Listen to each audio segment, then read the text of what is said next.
Chairman Mast, Ranking Member Crow, and committee members. My name is Amy Marden, and I represent the 20 member organizations of Moral Compass Federation that are not able to speak before you today. I also represent a generation of Americans on the brink of adulthood when 9/11 occurred, the GWAT generation. Like many of our representatives in Congress, I did not serve in our military. I sit with you as an American citizen who witnessed my ex-husband, my friends, my neighbors, and my fellow citizens face the realities of the 20-year Afghanistan war, both home and abroad. I am urgently pleading with my government to honor the commitment we made to protect our Afghan partners who fought shoulder to shoulder with Americans and our allies for 20 years. The actions you take regarding these partners have ripple effects across my generation and the ones to follow. Today, my colleagues shared harrowing accounts of the Taliban's brutal reprisals against Afghans who bravely supported the war. These stories detail just a glimpse of the thousands of documented horrors exacted upon our Afghan forces. Moral Compass Federation was formed to stand with our Afghan allies, offering support from their perilous journey to eventual resettlement in the US. In every waking moment, our phones are inundated with desperate messages from those in limbo, wondering if their visa packets will be approved, how they'll survive the wait for care flights, or protect their families from discovery and execution. Some, like the special forces that fought and trained with our own, ask why they have no visa pathway to safety at all. The haunting silence that follows often precedes grim images of once valiant comrades battered, mutilated, or executed. The members of Moral Compass Federation, whom I represent today, are tired, but we uphold a promise made as Americans. Those who risked everything for us will be protected. I ask you now to imagine a room in the not-so-distant future in a far-off corner of the globe. A soldier is seated at a table, sharing tea with a potential ally, asking for his trust.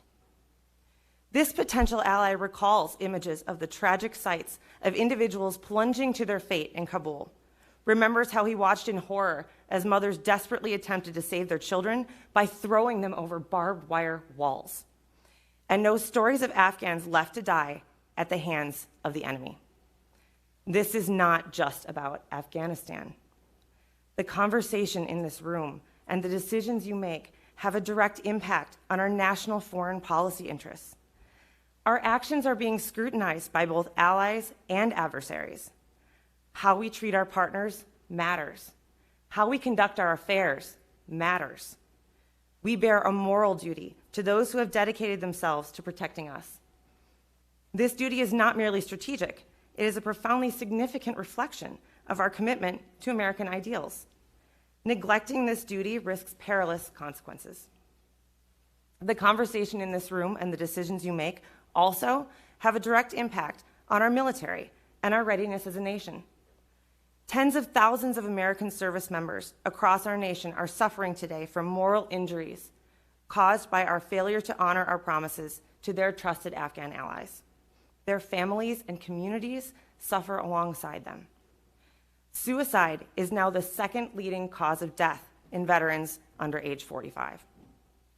Our armed services are failing to meet recruitment goals necessary to maintain a healthy fighting force, and Americans' confidence in the military is at its lowest point in 35 years.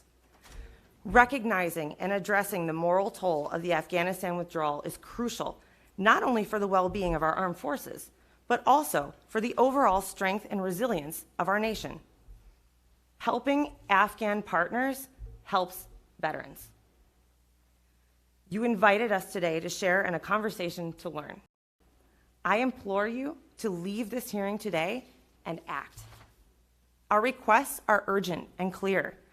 Ensure viable visa pathways for our most trusted and vetted Afghan allies, and forge a public-private partnership with the veteran organizations represented today.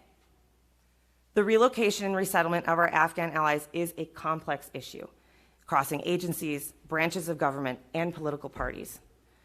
Your actions can help end this crisis, begin to heal our veterans' moral injury, and show the world that America's values endure.